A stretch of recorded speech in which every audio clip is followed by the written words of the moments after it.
I don't know. I don't know how much you can trust local law enforcement or state law enforcement, but like, is that what it's going to get down to? You got the National Guard duking it out with like state troopers and shit. Where does this go? And I don't even know if the state and local law enforcement would actually do that, would actually entertain pushing back against the National Guard anyway. What I do know, however, is that it's not going anywhere good.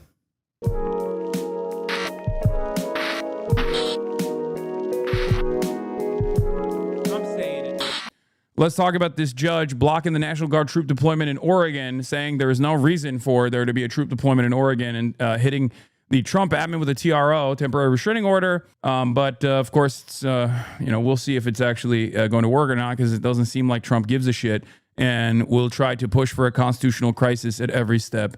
So, that's where we're at right now. Let's take a look. Overnight in a tense Oregon and I gotta pee real quick as well. Blocking President Trump's attempt to deploy members of the California National Guard into Portland, saying she was troubled by the Trump administration's attempt to circumvent an order she'd issued just a day earlier. Trump had already tried to send in Oregon National Guard troops to Portland. That was halted on Saturday. The administration then tried on Sunday to send the troops in from California. Then late last night, Judge Karen Immergant, a Trump appointee, issued a new, broader order prohibiting the administration from using federal control to send any state's National Guard into Oregon, and pressing the government's attorney, saying, quote, "You are an officer of the court. Do you believe that this is an appropriate way to deal with my order, or an order that a judge issues that you disagree with, or is that an appropriate mechanism to appeal as you have done?" Over the weekend, federal officers clashed with demonstrators at the ICE headquarters in Portland, firing pepper balls and flashbangs. Portland police say they did not observe any person or property crimes committed, and no arrests were made.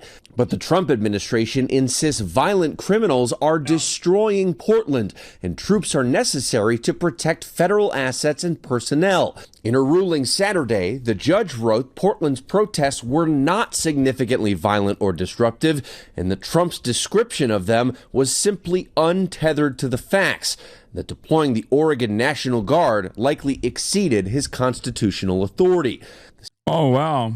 Interesting. Oh, it turns out I'm glad that there is still some semblance of order within the courts, and that Donald Trump's direct attacks against the judiciary has not shook many of these judges. In the same way that these like justices at the Supreme Court are obviously totally corrupt. It's interesting to see when you have like Trump appointees that are obviously from a conservative background, or even all the way down to like Reagan era judges turning around and being like, dude, enough.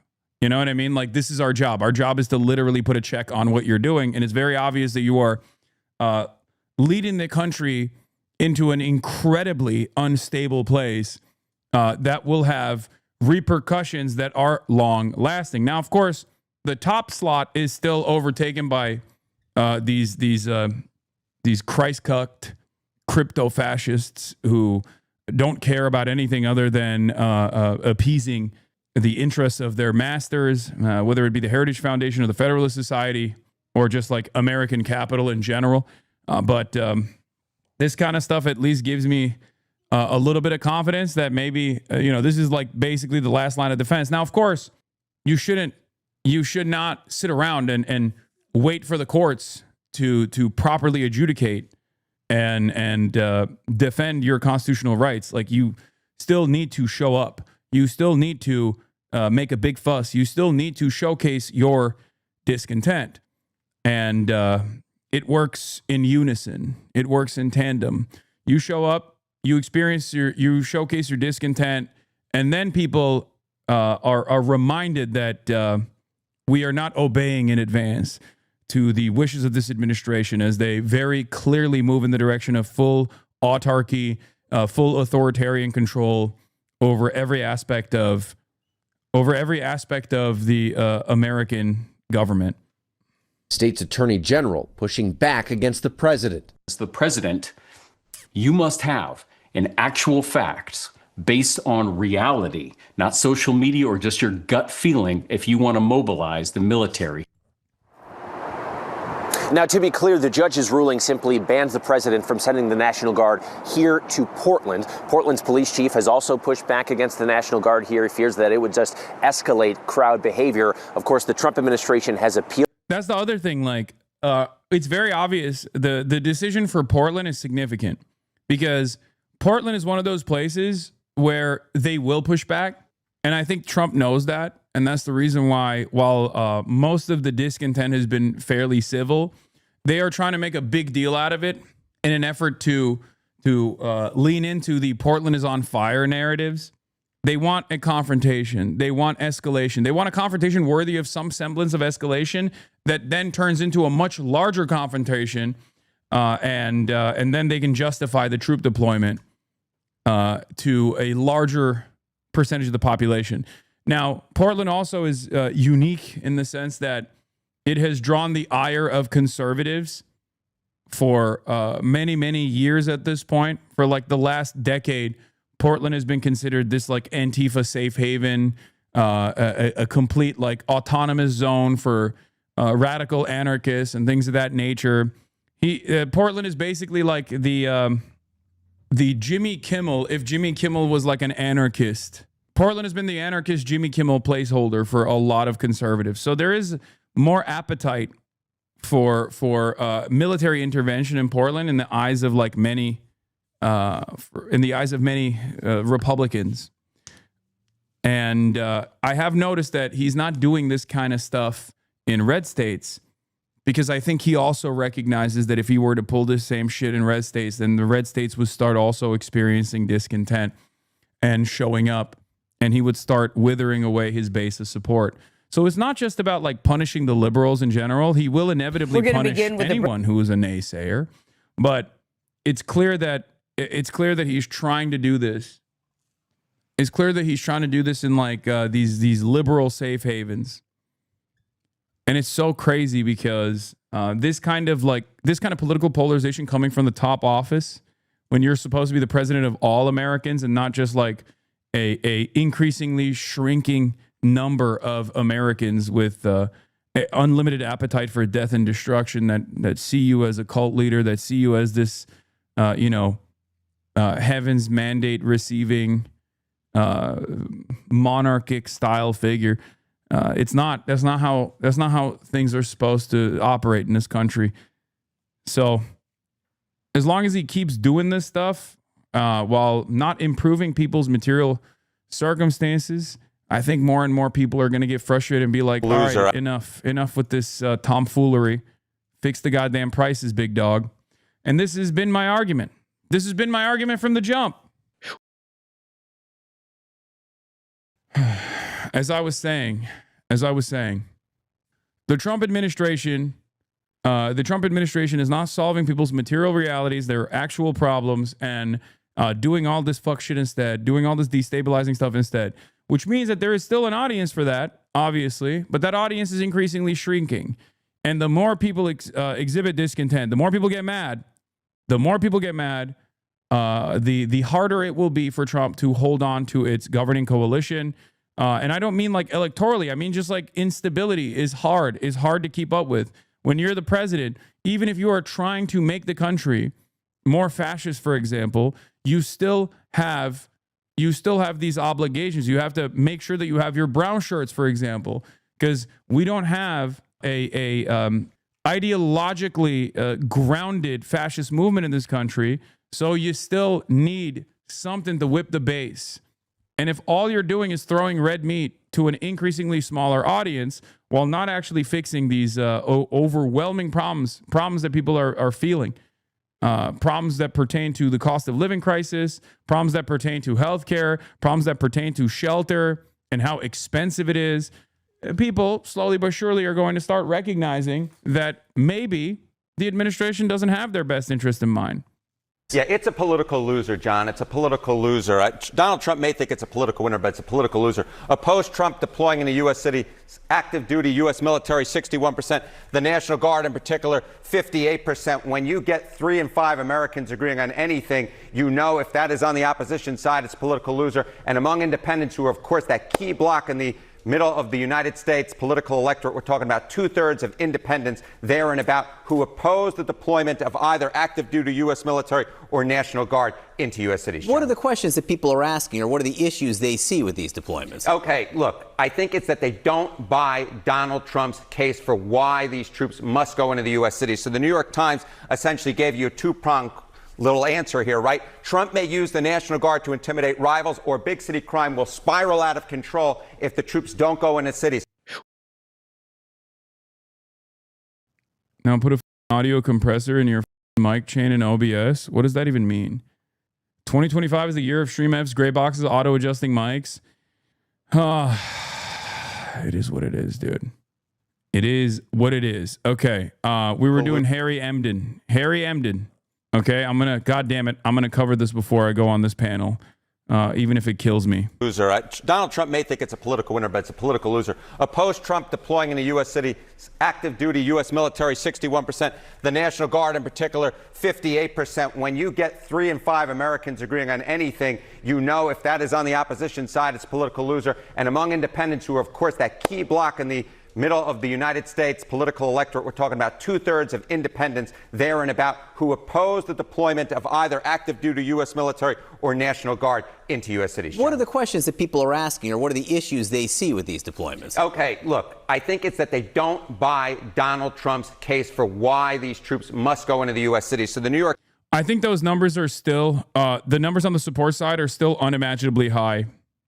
And obviously, in a competent, normal, democratic process, like, these numbers are incredible, and it should cause any administration to very quickly turn around and not do this, right? But we don't live in a normal government. We live in an abnormal government, and we live in abnormal times. And the very fact that there are still Republicans who are like, hell yeah, no, please kill some, they, thems in Portland, and it'll make me feel better, is insane to me. So about 39% are just like invested in shooting at anarchist English majors and stuff. Like, is that what's going on? Is that where we're at? That's what I'm supposed to believe? Yeah. Adam Johnson says, engaging with public opinion is useful, but I think it's important to understand that Trump and his close band of ideological confederates do not care about the public opinion. They believe that once they're done, it'll have little bearing on who's in the White House January 21st, 2029. Now, having said that, I don't fully agree with this. The reason why I don't fully agree with this is because while it's correct that the Trump administration doesn't care about public opinion all that much, the goal here for the population in general and for all of you is to get other people on board and make this as costly as possible, make this as difficult a process as possible. When you make this a difficult process, when you don't obey in advance, for example, you cause the administration to reconsider. You cause the administration to think, okay, maybe we can't get away with this. Okay? That's how it works. That's it. That's why discontent is important. That's why discontent is extremely important. That's why protests are extremely important, no matter what the cost. Times essentially gave you a two-pronged little answer here, right? Trump may use the National Guard to intimidate rivals, or big city crime will spiral out of control if the troops don't go into cities. What you see here is the majority that takes the case is that Trump may use the National Guard to intimidate political rivals at 51%. Just 42% of Americans agree with the Donald Trump stance that, in fact, big city crime will spiral out of control if the National Guard doesn't go into U.S. cities. So essentially what we're seeing here is Donald Trump's making a case, the Democratic opposition's making another case, and the Democratic opposition's case is winning here, and that is a big reason why what you see is you get about 3 in 5 Americans saying they don't want troops going into U.S. cities. I cannot believe that 42% of Americans think big city crime will spiral out of control without the National Guard, and the only reason why so many Americans polled still to this day believe this insanity is a direct consequence of under the Brandon administration, the liberal media all of the local news broadcasters and also the national news broadcasters being completely dominated by reactionary framing on crime and punishment. The notion that these cities are actually on fire. Okay? This kind of made up fear mongering has been incredibly effective in brain breaking your elderly relatives. This is something that I have actively pushed back against when Brandon was in charge. Okay? And I talked about the crime panic narratives and how damaging that would be eventually. And it has been. I mean, I have all my own relatives that have fallen victim to the crime panic narratives, assuming that Democrats actually don't care about crime at all, and that the only solution to crime is more aggressive apprehension initiatives, more aggressive detainment initiatives, which, of course, when pushed to its logical limit, imply the utilization of lethal force in the hands of the American military against domestic enemies. And that's where we're at. That is precisely where we're at. We wouldn't have gotten to this point if even the liberal side, if the Democrat side on this argument wasn't also completely leaning into the crime panic narratives out of fears that this was far too good a message being presented by the Republicans. You have another really interesting way at looking at this. President Trump seems uniquely focused on Portland, on Memphis, on these cities and crime there. What do voters think he should be focused on? Okay, so if you saw the opening slide on this. Proof on Biden. I believe it. I just want to know. Proof on Biden. The media coverage. Go back and look at my analysis and my criticism of the media coverage under the Biden administration about crime panic narratives in blue cities specifically, mostly pushed by the right, but a lot of, like, if you look at San Francisco, for example, like a lot of the tech CEOs who before they actively before they openly became right wingers, right? They were also leaning into this idea that, like, George Soros backed woke prosecutors were actually letting criminals roam free in the streets of San Francisco and in major, like, Democrat-run cities. One of the best examples of this is, like, gruesome Governor Gavin Newsom's rehabilitation initiatives that sought to address the overfilling crisis that the California prisons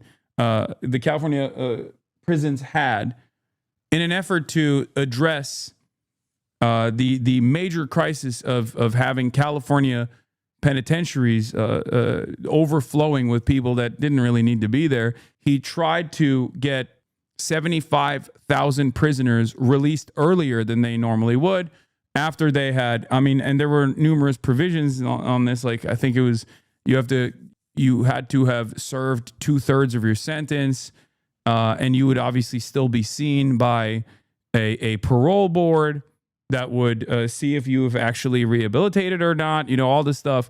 And yet, even liberals were very critical of Gavin Newsom and completely leaned into the bullshit framing.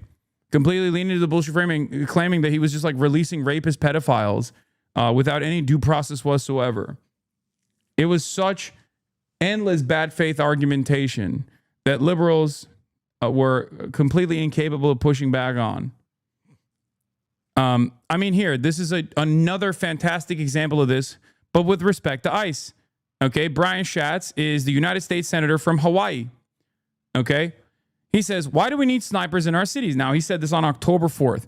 Why are 6 masked men slamming a guy in a wheelchair in the ground? Why would an agent tackle a scared wife? Add the rhetoric of the president is increasingly manic and angry senior advisors, and we are at a fork in the road. Adam Johnson says, Brian, you supported doubling ICE's budget last year, backing what you described as a Republican border security bill. Given ICE's lawlessness, do you think in retrospect this was a wise idea? Now, to liberals, this probably comes across as an I told you so moment. Like, this is a cynical, radical leftist by the name of Adam Johnson who's just simply trying to dunk on a Democrat at a time when we need to be united. But this is a very important issue to address, because right now, we need to be on a defensive posture, and we need to be united. We need to express solidarity with everyone, including liberals who are seeking to address some of the problems that this administration is engaging in. Having said that, however, it is important to make sure that liberals do address this dumb behavior. Liberals do address the fact that they also leaned into the crime panic narratives, leaned into the narratives about immigrants constituting a significant national security threat, because they are the ones who allowed this to happen. And the reason why we have to address this crisis and the Democrats in power setting up the stage, setting up the standard for Donald Trump to dunk on, okay, is because if in a positive turn, Democrats do come back into power, they cannot repeat these issues. They cannot repeat the same things that they've done that led to this crisis to begin with. The same goes for every single issue. Same goes for like the bullshit anti-Semitism is exploding in college campuses narratives that Democrats leaned into leading up to the election cycle, because they also personally wanted to punish the naysayers. They also wanted to punish the campus protesters because they wanted to continue their allegiance with Israel as Israel was committing a genocide, right? It's completely ridiculous. And we have to do our very best to explain to people, like, if we don't reverse the trajectory, if Democrats actually hold any sort of office, we're cooked again. Next time, there is another competent Republican, a more competent Republican that comes in charge and takes over the government, and maybe a Tucker Carlson. Do you think this is a good use of your platform right now? Brian Schatz says, do you think meaningfully combating the forces of fascism require coherent and consistent counter politics and not nonstop triangulation and stupid gotchas that reinforce every racist MAGA premise? I think it does. And I think it will continue to do so moving forward. The border was a mess. Things are way worse now. And a part of what I was doing was to prevent us from landing there. Yes, the White House's cutesy triangulation gotcha paid zero political dividends, raised the salience of the issue in Republicans' favor, and now Dems have no coherent counter-argument because they embraced all of the Republican central premises. Perhaps moving forward, this could be avoided. This is exactly what I was crying about over and over again in the lead up to the election, when Biden, before October 7, on October 6, as a matter of fact, unveiled his right-wing border bill, if you remember. And the reason why they did that was because they were responding to how far-right people had become on the issue of the border, on the issue of immigration. And the only reason why the broader public was more right-wing than ever before in the history of the United States of America on the issue of immigration, in a nation that is comprised entirely of migrants, was because the Republicans had dominated the narrative, with no counter messaging and no pushback whatsoever from the supposed left flank party. They didn't do that. They didn't actually take the initiative. They didn't actually follow through on their initial campaign promises. Biden made a significant amount of promises for his first 100 days of immigration, starting off the process of mass amnesty, right? They didn't do that. They didn't do any of that stuff. And there were people who were, why are you calling Dems left? No, I'm saying the Democratic Party is supposed to represent the left flank of American politics. I'm not saying that they are a leftist party or an anti-capitalist party at all. I'm saying that they are to the left of whatever the Republican Party represents. Okay, if you look at the Overton window, of course, if you look at like the Democratic Party's politics broadly, from some kind of like international standard, yes, of course, they are a center-right party, and the Republicans are a far-right party. Now, that doesn't mean that there aren't leftist figures within this center-right party coalition. There are, right? The Democratic Party is currently ranging all the way from Zohran Mamdani to AOC down to the center-right figures and or the center-right expressions of politics that you see, such as leaning into the panicked, hysterical narratives that the Republicans have cultivated, such as immigrants constituting a national security threat. But they are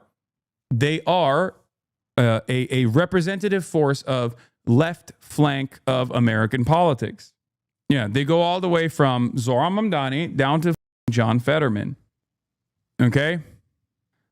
Segment, right? It was, has Trump taken his eye off the ball? The American people believe, yes, John Berman, Donald Trump has taken his eye off the ball. There is too much focus on putting troops into U.S. cities. 52%, the majority of Americans agree that the Trump admin is focusing too much on that. Where do they want him to go? They want him to focus on lowering prices. 75% say there's too little focus on lowering prices. This is the reason that Donald Trump was put into office, was to lower prices. And at this particular point, 3 in 4 Americans say there is too little focus. Donald Trump is focusing on the wrong things, and they don't like the way he's going about it. And this, my friends, will tell the entire story if it holds a year from now, going into the midterm elections. If the Republicans lose control of the House, dare lose control of the Senate, it will be because they believe that Donald Trump has lost focus. He is not keeping his eye on the ball, and I told you guys over and over again that this would happen eventually, okay? I didn't even think that it would happen this fast, but then again, I also did not think that Donald Trump would be this much of a force. I didn't think he would be this swift in ruining everything and breaking everything, okay? I thought it would have taken a little bit more time. So, yeah, my panel is supposed to be at 3, but it seems as though it's being pushed back, at least because like it being pushed because I'm looking at it right now. I'm looking at the panel on the side, and they're still going. They're still talking. The panel from before mine is still talking.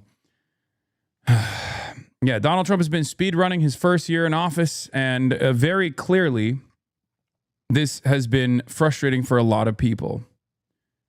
And it's been so frustrating that even in the absence of good leadership from the Democratic Party, people have actually mobilized on their own. Okay, this is a rare moment where I don't fully agree with Adam Johnson as far as like the Trump administration. I do agree with him when he says like the Trump administration doesn't care about popular opinion, but in general, every administration has to manage whatever kind of direction that they're taking, okay? And even if the Donald Trump administration is very actively trying to undermine what remains of like constitutional protections in this country, okay?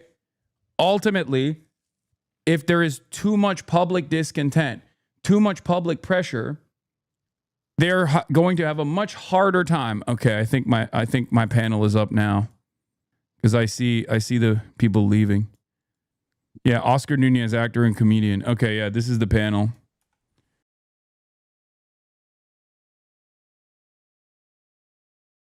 Anyway, let's get back to it. Let's lock in.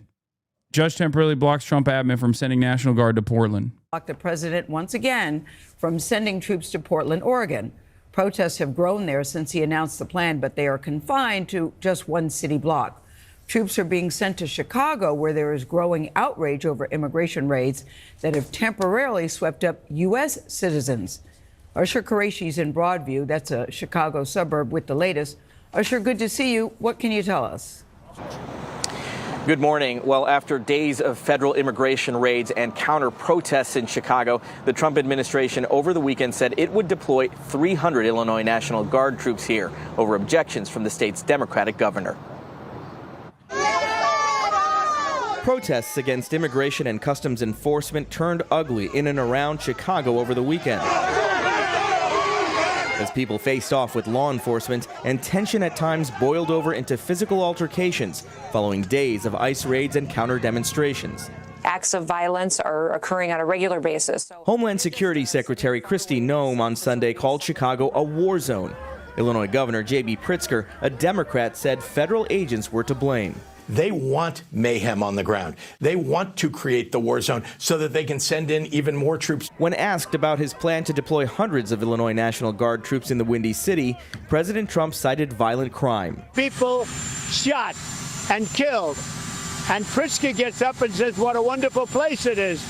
They need help. City data shows at least 270 people have died in Chicago shooting incidents since January, but that's down substantially from this time last year. Anti-ICE protesters also hit the streets in Portland, Oregon over the weekend. That's right. Good job, boys. Where they faced off last night with federal officers in front of the ICE headquarters in Portland after a Trump-appointed federal judge temporarily... Yeah, I mean, this is from before. This is from October 6th. Yeah, that's something that he's entertained quite a bit. So barred the president from deploying any National Guard troops.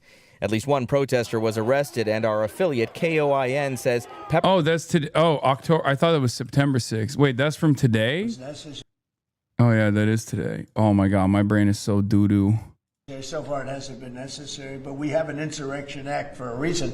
If I had to enact it, I'd do that. If people were being killed and courts were holding us up, or governors or mayors were holding us up, sure, I'd do that. But if it was necessary. Still on French time? Jet lag, brother? Dog, this is worse than jet lag.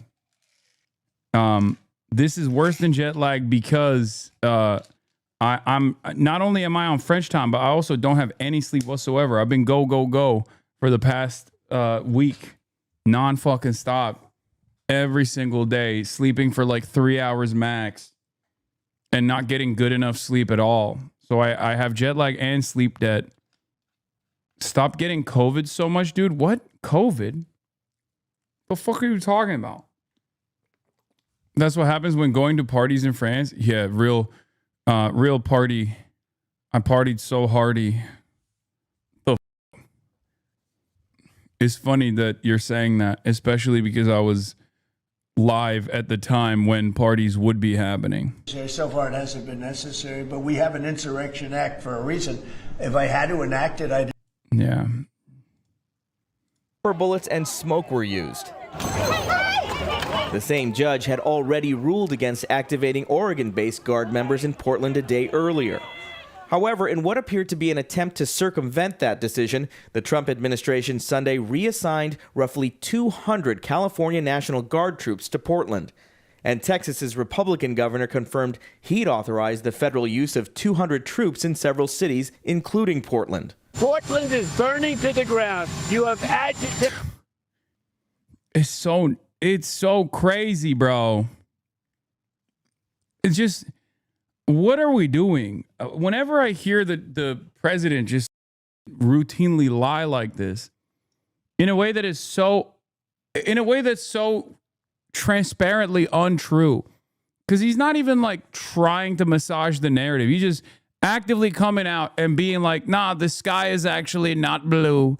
It's a different color. It's a different color you've never seen before. It's green. Everybody knows the sky is green. It's not blue. You don't need oxygen for survival. Everyone knows you don't need to breathe. You can just see, I'm doing it right now. It's just, he can just sit there and be like, they're burning down Portland. Portland is on fire. And because so many people are never going to go to Portland, and so many people are already operating under the assumption that Portland is on fire, they just look to this dumbass and go, yeah, he's right. He's so right. Portland is on fire. Please, Mr. President, kill those people that are lighting Portland on fire. Insurrectionists. Now, we should mention that our producer in Portland told us that. Also, COVID is surging right now and it's still killing the disabling people out there, dude. Wait, what the f does that have to do with? Okay. Then why are you being a dickhead about it? Don't act like you were making an important point about, being more careful about COVID. You just said stop getting COVID so much. If it's serious, then you're betraying the seriousness of the crisis that you're trying to communicate. Before those clashes at the ICE facility, the city was calm and those protests have been contained to a single block. The city even hosted its annual marathon yesterday. As for Illinois, the governor says his state is among the places Texas troops are now expected to deploy. Nate? Usher, thank you. Meanwhile, in Chicago, sources telling Fox News police there were told to actually stand down on helping ICE agents who are in danger. Mike Tobin. How dare they? How dare they? Look at this narrative, by the way. They're presenting this as though like Portland is so captured by socialist anarchist radicals that even the administrators in Portland are trying to stop ICE from operating. Or sorry, Chicago as well. Same thing. It's the same principle. Sorry, it's the same. And in both of these places, obviously, the truth is that local law enforcement is actually, to a certain degree, helping ICE. They're not directly communicating with one another, but they certainly are helping with not the apprehensions, but personally brutalizing the protesters themselves. No, it's not Chirac, it's not Lib Portland's. No, it doesn't matter. Both of these places are getting the same reception. People are mad, people are angry, and Trump wants to send the troops to both of these places. I think there's a viral surge of streamers being mean to be specifically. Be careful. Okay, well, you're testing it. Has the story for us, all the details. Hi, Mike. And Dana, we've got a lot of rank and file Chicago police officers behind the scenes telling us that they are outraged that the stand down order went out to them after federal agents were attacked. The order appears to have come through a communication from the chief of patrol over the communication through the Office of Emergency Management. I love this guy's neck. And communication reading, no units will respond to this. Multiple police sources have confirmed to us the message is authentic and it is backed up by audio of the stand down order. They brought the most thumb-like guy they possibly could so that he doesn't get hit in the crossfire, you know? Because, like, cops will take one look at that man and go, oh, you're one of us, right? You are the most thumb-like individual we could find at Fox News.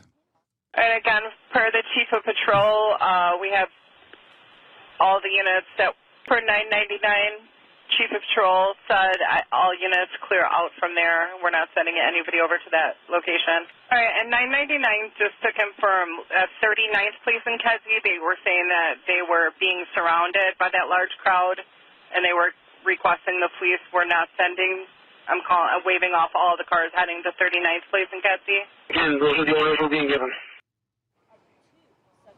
In an official statement, CPD says officers did respond, writing, quote, CPD responded to the scene to document the incident. CPD officers were also on the scene to maintain safety and traffic control. Now, chaos was triggered when, according to federal prosecutors, two individuals used their cars to ram the cars of Border Patrol agents. One of the agents shot a driver of one attacking vehicle. Those attackers are now charged federally. Illinois Governor J.B. Pritzker says the facts need to play out.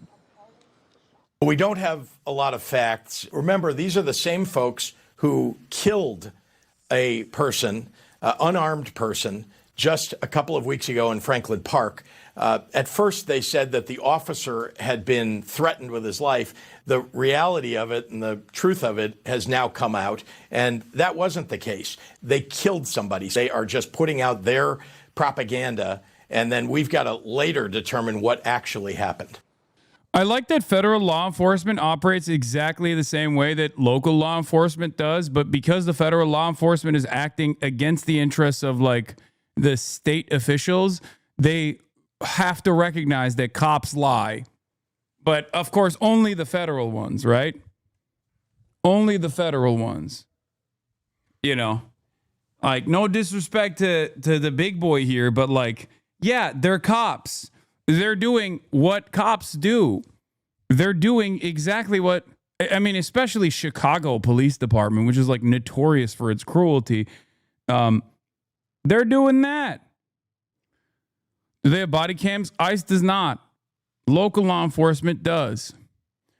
Not that it has been a significant limiter of their brutality. They find ways around that all the time. Plus, there's not really a major accountability structure anyway, with the exception of, like, public pushback and protests. But yes, ICE is even less restrained than the minimal restraints that exist for local law enforcement after years and years of Black Lives Matter protests. ICE do have cams as to how these two people were allowed to go free. This one's in Chicago, had them anyway. No, they don't always have it. What is this? Oh my God. That's such a funny look. Most major metropolises have a civilian complaint review board, which of course is limited in effectiveness. There's no equivalent for federal law enforcement. Yeah, Big Brother's always watching, baby. 300 Illinois National Guardsmen have now been called up for a 2-month deployment to Chicago. What you're looking at right now is video of the scene that triggered that particular radio call. Tear gas and pepper balls were deployed into the crowd after agents said they were attacked. But meantime, as I just mentioned, 300 Illinois National Guardsmen have been called up for a 2-month deployment to Chicago to protect federal personnel and property. Also, Texas National Guardsmen, 400 of them, have been called up for deployment to both Illinois, to Portland, and an undetermined location. Back to you, Dana. All right, Mike, thank you. Hey, it's Will Kane. Click here to subscribe to the Fox News channel on YouTube. This escalates. J.B. Pritzker says Trump is sending in troop as a pretext for the troops to Illinois as a pretext for the Insurrection Act is true. It is interesting that this admin, in all of its cruelty and in all of its incompetence, is forcing at least like some of the more competent administrators to finally push back with. I mean, there's significant limits here to what they can do, but they're trying to do it nonetheless. I don't know. I don't know how much you can trust local law enforcement or state law enforcement, but like, is that what it's going to get down to? You got the National Guard duking it out with like state troopers and shit? Because where does this go? And I don't even know if the state troopers or state and local law enforcement would actually do that, would actually entertain pushing back against the National Guard anyway. What I do know, however, is that it's not going anywhere good. It doesn't look like it's going anywhere good anytime soon. However, there has been a funny instance of cops receiving, local law enforcement receiving a fraction of the pain that they push on the regular population. There's a video out there of, I think, ICE tear gassing local cops or something. Is this it? Is this the one? Chicago police officer was seen with watery eyes, coughing and struggling to breathe after what could have been tear gas or smoke was released this afternoon at 39 in Kedzie, where a protest against ICE was taking place.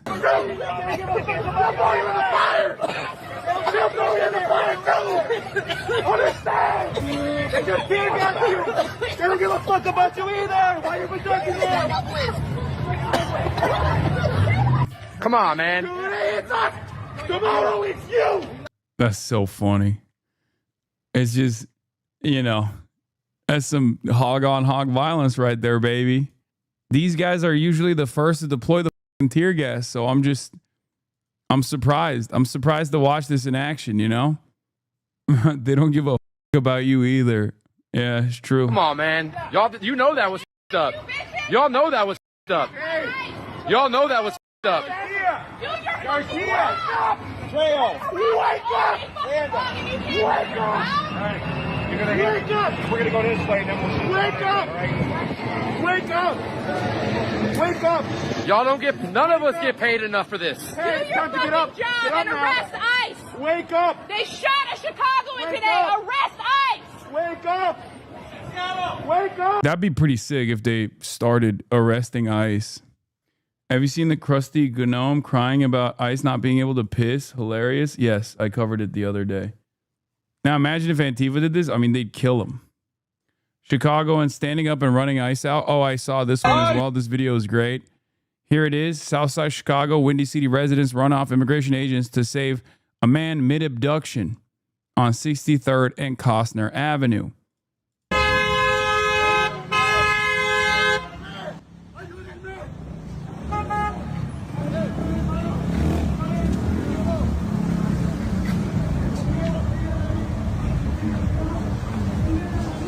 La migra!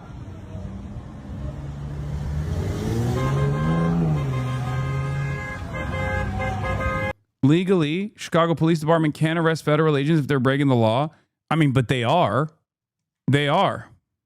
They're doing it all the time. This is one of the interesting parts of like, this is one of the things that I've talked about with respect to what like ICE is doing.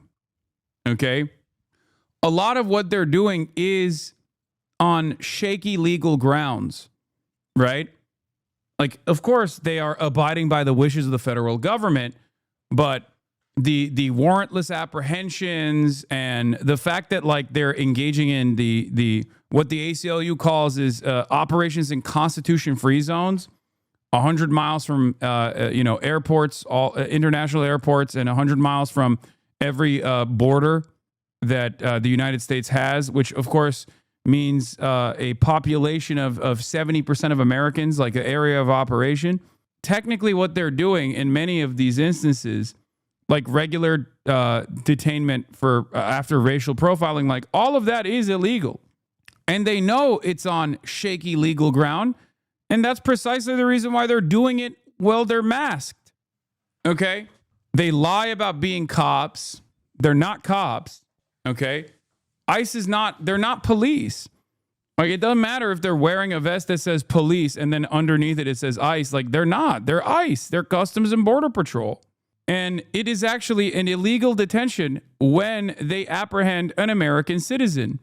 It's in this weird legal gray area. Obviously, it's morally morally repulsive, but it's a legal gray area, which is precisely why like DRS of this sort, until they decide to further prosecute this, are sometimes successful. Like the difference between, I said this with like Mohsen Mahdawi, right? The difference between the Korean American or the Korean student in Colombia and Mahmoud Khalil or Mohsen Mahdawi was the fact that they actually apprehended those two, whereas they couldn't apprehend the other person because they just couldn't find her, right? They tried to, but I believe she wasn't at her apartment, so they just could not find her. And then a judge protected her. A judge said, yeah, you don't have any right to do this. And she got away. She got away scot-free because the administration was doing something that was f***ed up and illegal. So in this circumstance, like these kinds of incidents, or any kind of like additional hurdle, what they consider to be obstruction of justice, or an impediment to like police activity or whatever they choose to call it, can actually literally allow people to not fall victim to an unjust process.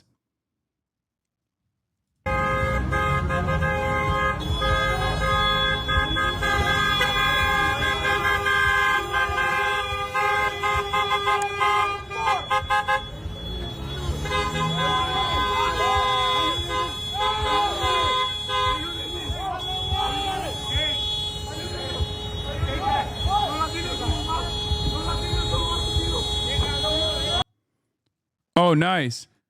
Breaking news. Burbank Airport will have no air traffic controllers this evening. FAA warns. Thanks, real Donald Trump. Burbank Airport has 0 air traffic controllers from 4:15 to 10 p.m. today because of your government shutdown. Awesome, dude. That's awesome. I love that.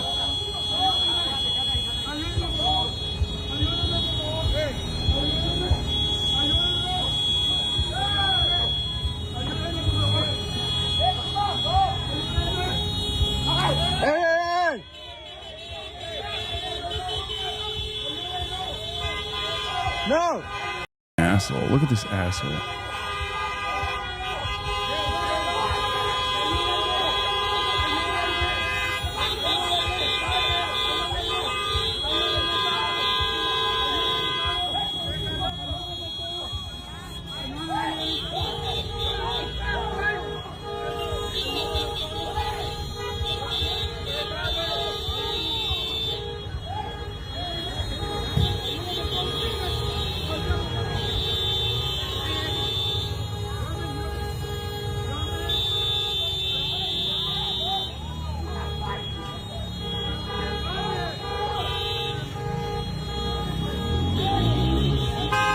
What do you recommend people do when you see ICE apprehending someone? Look, be safe. I'm not, it's a choose your own destiny type adventure. Definitely record though. Definitely film them. That I can say.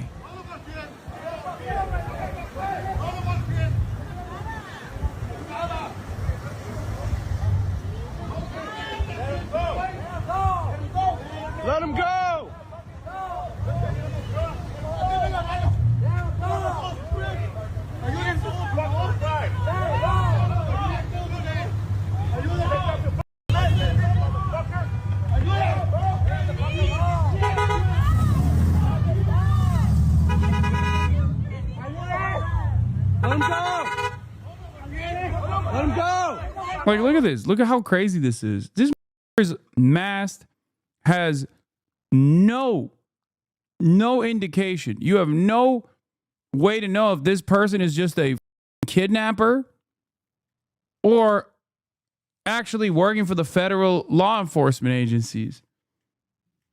No identification whatsoever. Just a bunch of incompetent racists living out their racist fantasies. He is ha ha ha.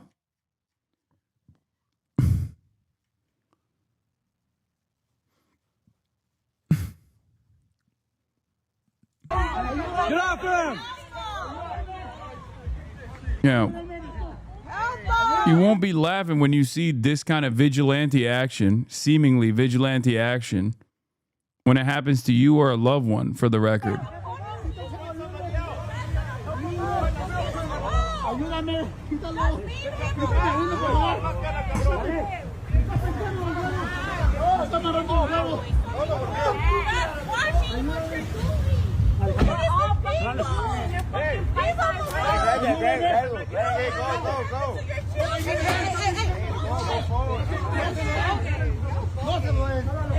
That's crazy. They're just straight up putting their bodies in between. Let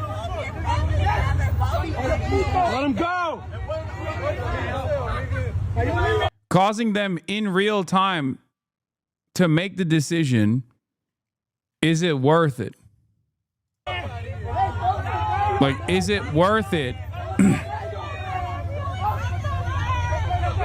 And then I guess they just give up. By the way, again, unmarked vehicle, plainclothes cop, potentially. We don't know. But they in real time go, okay, is it worth it? Is it worth it to continue with this apprehension and detainment? Now, the worst aspect of this kind of like cruelty for the sake of cruelty methods that you're seeing from ICE is that, like, there are going to be instances where they might be actually, in one of the rare instances, they might be actually trying to apprehend like a pedophile. You know what I mean? But this is what happens when the overwhelming majority of people that you're kidnapping without going through the proper process, okay, is that people end up losing confidence in federal law enforcement, especially for ICE in general. It makes total sense for them to not have any confidence. That is precisely the reason why they have to make sure that they're following the letter of the law every step of the way. This is in some ways, this is no different than like having Kash Patel be the director of the FBI and come out without a proper investigation with information that later is proven to be untrue. You can't do that. Every time you do that, you cause people to lose confidence. And a big part of law enforcement is authority.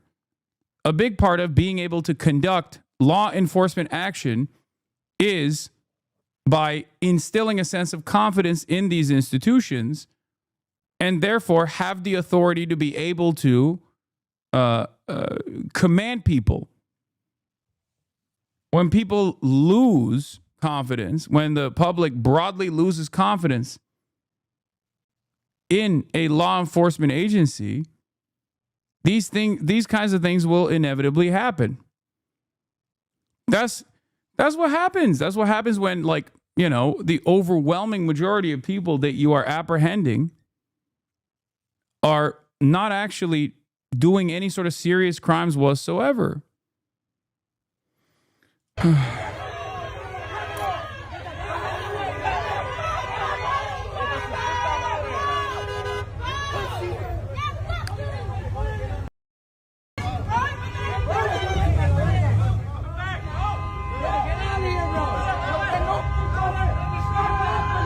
Stuff like this will become common. I stood my ground, but it was the police raiding my house. This is from December 8th, 2023. Diamonds Ford thought she was shooting at an intruder when Florida cops raided her home without knocking. Then she was charged with attempted murder. Like, there's a reason why law enforcement can't behave as a bunch of jackbooted thugs of the state. Yeah, her charges were dropped, by the way, chatters. What a lot of cops don't realize is they're putting themselves in harm's way when they let this kind of shit fly. They think they are unstoppable. They think that they will remain unaccountable, not realizing that this kind of unaccountable, unstoppable violence that happens all over the country is not only going to frustrate people for understandable reasons, but it's actually going to cause them to lose complete confidence in these institutions that are supposed to be instruments of justice. And eventually that leads to complete chaos, complete anarchy. This kind of shit doesn't happen in countries where people have the utmost confidence in law enforcement, where they believe that, like, well, you know, there's some standards. It's not going to be a bunch of like random racist dickheads running around with masks apprehending people because they think that the dude has too much melanin. You know, if that's the overall attitude, then of course people are going to try and do de-arrests, which is a concept that is otherwise unheard of. But because the arrests themselves are being done to people broadly that have not done any sort of significant crimes, the assumption from most Americans is, here it is, yet another person that's being falsely kidnapped. Here's J.B. Pritzker saying Trump is sending troops as a pretext for the Insurrection Act. Of violence is targeted and intentional and premeditated. The Trump administration is following a playbook: cause chaos, create fear and confusion, make it seem like peaceful protesters are a mob by firing gas pellets and tear gas canisters at them. Why? To create the pretext for invoking the Insurrection Act so that he can send... I mean, I will say this is funny for like any position of authority to say, because like that's precisely how local law enforcement also operates. I just, you know, he's on the right side of this issue, but like that is literally what cops do. It's just like funny to see a governor talk about law enforcement in this way, you know, like he's a Hasanabi head or something, because like that is precisely what local cops do as well. Military troops to our city. He wants to justify and normalize the presence of armed soldiers under his direct command. Illinois and the city of Chicago are filing a lawsuit against the Trump administration over deployments of National Guard troops. Joining us now to comment, White House Deputy Chief of Staff for Policy, Stephen Miller. My question was whether the administration still plans to abide by that judge's order restricting any National Guard troops from being sent to Oregon. Well, the administration will abide by the ruling insofar as it affects the covered parties. But there are also many other options the president has to deploy federal resources and assets under the U.S. military to Portland. But I was making the point that under federal law, Section Title 10 of the U.S. Code, the president has the authority anytime he believes federal resources are insufficient to federalize the National Guard to carry out a mission necessary for public safety. So it's important to understand that in Portland, ICE officers have been subjected to over 100 nights of terrorist assault, doxing, murder threats. I do think that this is going to lose its usefulness in the same way that like anti-Semitism lost its usefulness, right? Because it was deployed so unevenly and with such great frequency. Whenever someone was like, hey man, I think what Israel's doing is like pretty up, they'd be like, you anti-Semite. Yeah, after maybe the first 10 times, people started going, what do you mean? You say that all the time. You say that to everything. And it's like, if you're going to apply terrorism and doxing charges to, for example, a person demanding that an ICE agent reveal their identity, like where an apprehension, another kidnapping is happening, and someone, a civilian that is a witness to this incident goes, hey, what's your badge number? And you go, wow, that's doxing. That's a prosecutable act. you keep doing that, people are going to go, you say that about everything, big dog. You mean this is doxing and this is a violent act? No, it's called demanding proper identification from a public servant that is unaccountable, that has tremendous amounts of power over regular citizens. Violent attack and every other means imaginable to try to overturn the results of the last election through violence. The most important point I want to make today is that the number 1 and 2 items in the GOP platform in 2024 were to turn back the border invasion and carry out the largest deportation program in American history. Since Inauguration Day, there's been an orchestrated campaign of terrorism and violence against ICE officers. Of course, we saw the recent sniper attack against ICE officers. They're publishing their families' photos online. They're threatening them with murder, they're threatening them with death, and they're physically attacking them in the street each and every day. And yet, shamefully, the mayor and governor in Portland and Oregon have refused to render aid, leaving ICE officers to street fight every single night against these terrorists. You make the claim of terrorist assaults and violence attack over 100 nights, and yet the judge overseeing this case says that that's untethered from reality. And local officials on the ground say that Trump's assertion of what's happening is in Portland, that it's war-ravaged and burning to the ground, is far from true. I looked at the police data, and police have made something like 70 total arrests since June. And there are no reports of buildings being burned to the ground. The White House cited a guillotine being rolled out as like a public display of rebellion, but there isn't actually a threat that these demonstrators are going to overthrow the government. Are you concerned that that response weakens your legal argument? No, they are actually, as we speak, trying to overthrow the core law enforcement function of the federal government. Boris, this is, I think, where we're talking past each other. When ICE officers have to street battle against Antifa, hand-to-hand combat every night to come and go from their building, when they try to exit in a vehicle, when they are swarmed and surrounded and they try to tip the vehicle over, when people bring weapons to an ICE facility to try to engage in direct violent assault against ICE officers, what is the purpose? It is to prevent Immigration and Customs Enforcement from carrying out the mission the American people elected them to do. You make the case that these are terrorists, but in what we've seen thus far, the actual incidents of people inciting violence and not responding to law enforcement attempting to disperse them are not an open rebellion. I mean, again, you make this characterization as though they're terrorists, and I do wonder if it is. That's awesome. That's awesome that even the CNN host, I mean, he's one of the better ones for sure, but even he's just like, dude, you call everybody a terrorist. I don't think this is terrorism at all.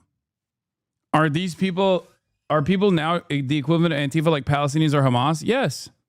There is a severe crisis in the Israelification of American society. It's almost like it's looping back around. Israel was very America coded, and now we are becoming more Israel coded. Because, I mean, Israel is accelerated in its fascist endeavor. It's more advanced in its fascism than America is as it stands currently. Potentially a problem in the future for Republicans. If a Democratic president someday calls the National Guard to a red state over what they see as open rebellion, but is what amounts to a demonstration that gets rowdy. I mean, is that not a fear of yours? And they're posting pictures of their kids because it's a demonstration, and they have a sniper on top of a building firing a high-caliber rifle at a nice facility because it's a demonstration. And yeah, listen, little bro, there's a difference between those things, okay, and what the average person is doing. No matter how hard you try to lump it all together, is not working. And they are engaged in vehicle ramming But the National Guard isn't being sent to Texas. Because it's a the National Guard demonstration. isn't being sent to Dallas, where that sniper was. Because the Dallas Police Department and the governor of Texas, well, you walked right into that one, have responded. Oh, wow, you have activated my trap card. He also comes across like such a whiny loser. To every call for assistance and help. They gave a stand-down order in Chicago, and they gave a stand-down order in Portland. Do you realize that there's 11,000 federal law enforcement officers in Oregon? That's larger than the size of the FBI. Local and state police are resourced to deal with this kind of riotous assembly, but they have refused. They've been given a stand-down order. So they've we arrested need some to use 70 National people Guard and since federal June. troops They've been to arresting fill in folks that on the breach. ground. They've been arresting folks on the ground. They refute what you're saying outright. We literally have the 911 audio of the stand-down order in Chicago, and we have documented inside of DHS every single unresponded to 911 call over the recent weeks and months. Do you have... Damn. Local police incompetence is harming ICE. That's awesome. Also, I heard some other stuff about this. Apparently, ICE was making like fake calls as well, like making calls that were ridiculous to 911 themselves. Evidence that this campaign is coordinated? Are you planning charges on anyone who is actually coordinating said campaign? Yes. So since the Joint Terrorism Task Force has gotten involved. Yeah, here, this is why it's so funny. ICE has been making phony calls to 911 and filling false police reports in Chicago in a deliberate scheme to antagonize local law enforcement. Any of us would get arrested for this. You are watching as Broadview police respond to a 911 call, claiming someone was tampering with a gate at the ICE detention facility there. Body camera footage obtained by the CBS News Chicago investigators shows... They're so bad. Dude, that's illegal. That's literally illegal. That is, I guess, add that on to numerous other illegal things that ICE is doing. That is awesome. Awesome. Several Broadview police officers respond to an alleged homeland security threat. The gate in question is where ICE takes detained immigrants for processing. What's up, guys? Hey, what's up? Not much. How are you? Good. We got a call of subjects trying to climb over the fence or something. No, not since we've been here. But when police arrive, all they find is two people and a camera. Our CBS photographer filming the exterior of the building with a CBS security guard by his side. Okay, you guys didn't tamper with any of the... No, man. The 911 call claiming someone was tampering with the gate came from an ICE agent. According to this incident report, an ICE agent called police for help. But he can't go and try to force his way in that. Yeah, I guess they're just doing the same. They're doing the same shit that they've always done. We're just like, oh, excuse me, there's a nuisance. 911, I'm annoyed and scared. Come here right now, please. Okay, so the guy in the He booth. just says that he was just recording. Camera. Do you believe that that was a false call? I do. Again, it was just our CBS photographer filming the exterior of the building. In your mind, bogus. Yes. It's disturbing. It's ridiculous. That's Broadview awesome. Police Chief Thomas Mills says this is just one of several questionable 911 calls his police department has received from ICE at this facility recently. This same detention center has become the site of at least 3 other incidents involving federal agents who are accused of hitting people with cars, shooting projectiles, and using chemical agents on journalists, including a CBS reporter last Sunday. Yeah, dude, amazing. It's funny that they've antagonized 2 groups that under normal circumstances would absolutely be on board. Okay? Local law enforcement and local news. These guys are, in most circumstances, totally on board with like police brutality and things of that nature. They will do decent coverage every now and then, but the ICE is so annoying and such a disruptive force that they have lost local news and local law enforcement in the process. Amazing. That is amazing. I never thought I would see the day. Anyway, that obviously hasn't stopped Stephen Miller from crying about local law enforcement not following every little fake call that ICE is making. We found that there are common funding, that there is common financing, that there are meeting points, that is what you're carefully describing as orchestrated, actual it is carefully terrorism. integrated. Yes. And you are going to charge... They're making posts on Instagram that hurt the feelings of our fat agents. They're calling them fat. Okay? This is fat shaming. They're demonstrating fat phobia. They're not abiding by standpoint theory. ICE is a protected group. It's very disappointing. And I keep calling the cops every time. I keep calling them. I say, 911. They say, 911, what's your emergency? I say, they're doing body fascism. They're doing body fascism. They're calling my big, beautiful agents fat. Can you please arrest them? And then the cops hang up. I hate that. I hate that. Why are the cops hanging up? You're supposed to stop every nuisance. What are these guys getting paid for? Someone with terrorism. Well, so I would like to. I bet you would like to, but I would like to. He said, I bet you would like to. Oh, that's awesome. Yes. Why can't I call them terrorists? Why can't I? I think they're terrorizing me. They keep saying my wife is Elon Musk. That is terrorizing. That's a terroristic threat. Okay. And if my wife were to Elon Musk in a hypothetical scenario, I would be in the room sitting on the cuck chair. Okay. And if that's my kink, you should stop kink shaming me. That's terrorism. Doesn't mean you're going to, are you? No. What I'm saying to you is the Congress has statutes on seditious conspiracy, on insurrection, on impeding federal law enforcement. The domestic terrorism statute in Congress obviously needs to be strengthened. For domestic terrorism in Congress, we have foreign terrorism charges. We have an entire patchwork of federal law. Like that, what he's saying right there is so terrifying because the First Amendment has made it so that we do not have the same vague standard of terrorism applied at the domestic level. Now, there are issues with that for sure, especially when you have like when you have the Klan wreaking havoc and there's been no active way to disassemble militia movements such as that one. But of course, this administration is trying to change that in the opposite direction, not going after like active groups that are causing a significant amount of harm, okay? But instead, they're going after decentralized movements of people expressing discontent towards this administration, basically making the Klan the federal law enforcement apparatus. Incredible stuff. But once again, the First Amendment actually stops this kind of domestic terrorism designation from actually happening because it is seen as any sort of formation that is anti-capitalist or anti-fascist, even if it was a organized unit. That in and of itself is First Amendment protected. Individuals that engage in criminal behavior beyond that can be prosecuted to the full extent of the law.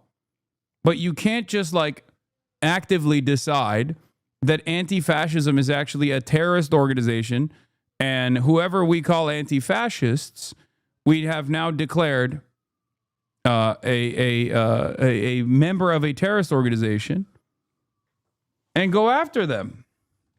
Us. To the extent that there are charges that apply, we will charge them in every single case. You have impeding law enforcement, you have seditious conspiracy, you have a conspiracy to deprive of rights, you have assault against law enforcement officers. But all of this meets the hallmark, textbook definitions of domestic terrorism. Boris, I just want you, just for a moment, to step back and think about what we're talking about here. Oh my God, this is so Israel.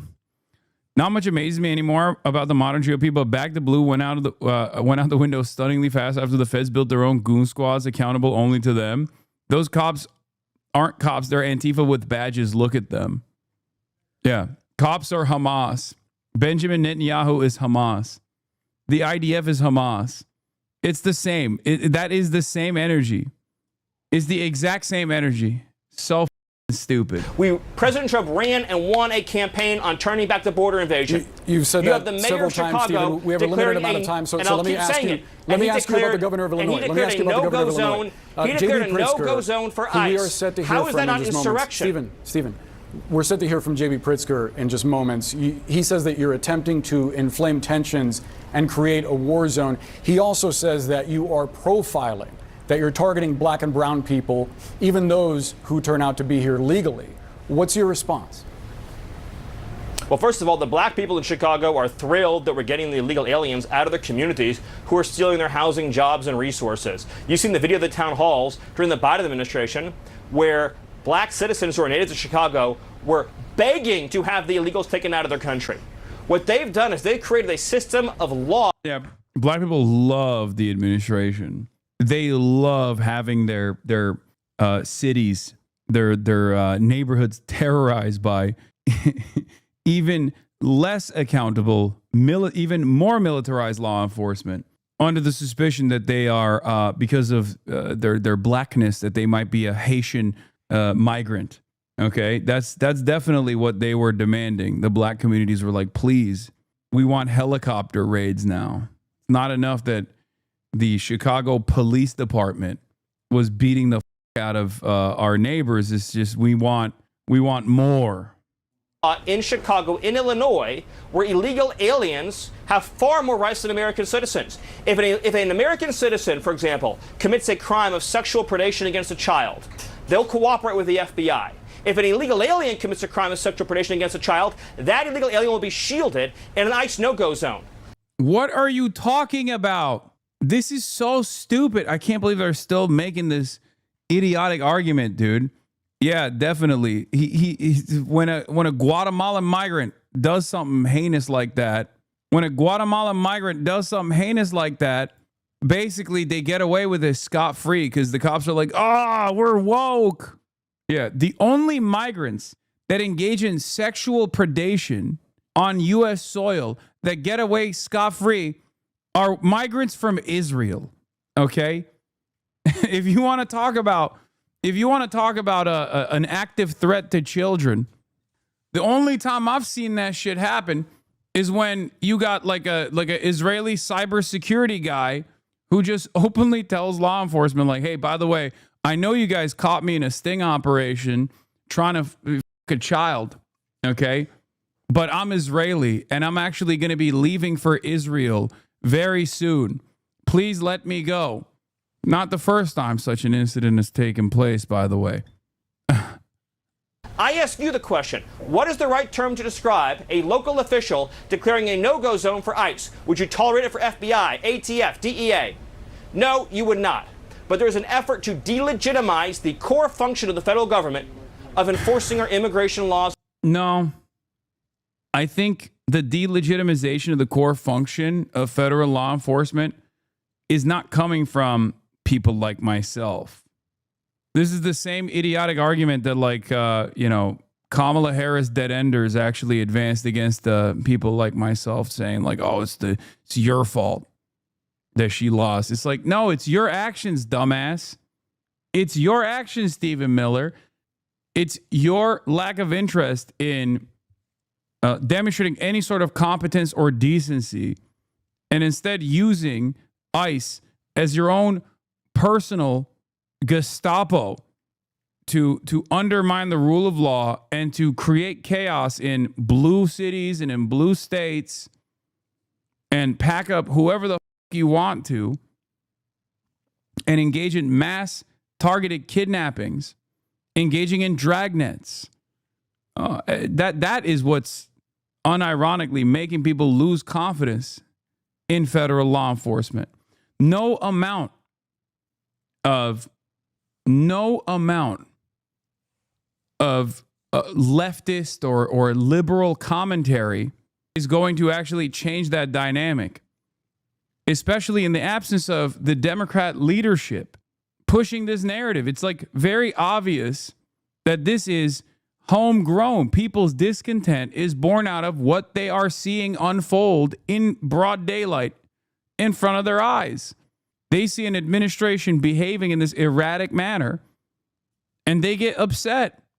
They go, no, I saw the guy that you actually kidnapped. I know that person has a family. That's my neighbor. That's a contributor to this neighborhood. That's a part of our community.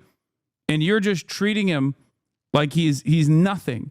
You're treating him like he is a rapist, bloodthirsty serial beheader or some shit. That's unacceptable. And then they get mad. They get mad and they express their anger. They express their frustration. What is this? Don't tell me that. Oh, yeah, we already covered this. Don't tell me there's not power in numbers and our resistance of voices do not matter. ICE. Yeah. And our sovereignty.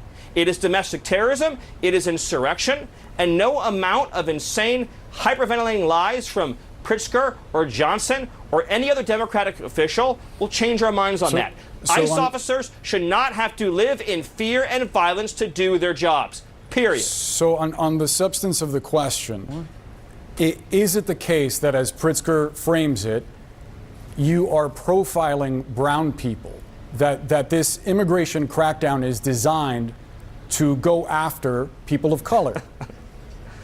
That is it's such a, oh, what a dumb question. What a dumb question. Bro, I think Stephen Miller should be on camera more often. I've realized, like, he is such a evil little nerd. I'm realizing that any moment in the spotlight for Stephen Miller is another moment where this administration is going to erode confidence. What a dumb question. Like, you look like a 90s villain. Back when in the 90s, like, all the villains were nerdy. That's what he looks like. He's like that's what he sounds like. Yeah, Dr. Evil looking ass, bro. He unironically sounds and behaves exactly like Dr. Evil. The illegal aliens who are here are taking jobs away from blacks. They're taking jobs away from whites. They're taking jobs away from Latinos. They're taking their health benefits away. They're taking their school slots away. And of course, in many cases, they're committing heinous crimes. We cannot have a system of law in this country that privileges illegal aliens over American citizens. And that's what they're doing. You know it, and I know it. So that's not exactly a no, Stephen. Can you just unequivocally state that the immigration policy... I said it's a dumb question. Okay. Well, I appreciate that. But and it's a dumb question. So no, this policy is not designed to... I thought when I said it was a dumb question, it meant no. Well, I just want to be clear and precise. I appreciate you trying to qualify my questions, but nevertheless, I think it's a fair one that a lot of people have. My full answer is no, that is a lie, and it's a dumb question. But you said something else, speaking to the premise of one of your questions. You said, well, aren't we provoking... Illinois governor says we're provoking actions that are unlawful. Why would the mere presence... Just think about this for a second. If I put federal law enforcement and National Guard into a nice, sleepy southern town, is anyone going to riot? Is anyone going to try to shoot them in the face? Well, Are they going to try to goes attack them in the into street? a building they would say, full of people in the middle of the night, covering their faces without identification, without identifying themselves, there might be concern among the community, especially if American citizens are being... Especially if American citizens are caught up in that, which some reportedly were. We netted over 30 foreign terrorists who are members of Train and American citizens also wound up apprehended in that. They torture women and children. Those American citizens are now safe from Train Nicaragua. You know, there was a case recently in Washington State. But isn't that enough reason for some people to demonstrate and say that they disagree with that policy? They took a power drill. Isn't it enough for some people? Well, by the way. Hey, Stephen, first of all, let me finish the story. TDA took a power drill and drilled a hole through a woman's hand. Understood. Through her hand. We have to leave the conversation there because we're short on time, but nevertheless, we do appreciate you making the time for us and coming on CNN and sharing your point of view. Please. Those National Guard troops are... Oh my God, that was awesome. I didn't realize that things like that happened on CNN still. Oh my God. Oh my God. He is so unlikable, dude. It's like the argument that he is presenting requires him to be somewhat likable, at least to like a percentage of the base, you know? But because he has no charisma whatsoever, like he's worse than Donald Trump for sure. What is this? Did you see? I think he might have had a stroke. Yeah, we watched this. Yeah, but I think I was pissing while this part happened. Blocking the deployment of National Guard in Oregon, illegal insurrection. Does the administration still plan to abide by that ruling? Well, the administration filed an appeal this morning with the Ninth Circuit. I would note the administration won an identical case in the Ninth Circuit just a few months ago with respect to the federalizing of the California National Guard. Under Title 10 of the U.S. Code, the president has plenary authority. Stephen? Stephen? Hey, Stephen, can you hear me? Oh my God. Stephen, I apologize. It seems like we're having a technical issue. We'll try to fix that and get back to you after a quick break. Stay with CNN. Oh my God. Did he stroke out? What the f-? They're resetting the code. Yeah. I hate when the server update, when the server update happens when you're like mid game, you know what I mean? That's what took place, I think. It seems like he got hit. He got hit with a server update. Like they had to put it into safe mode. The president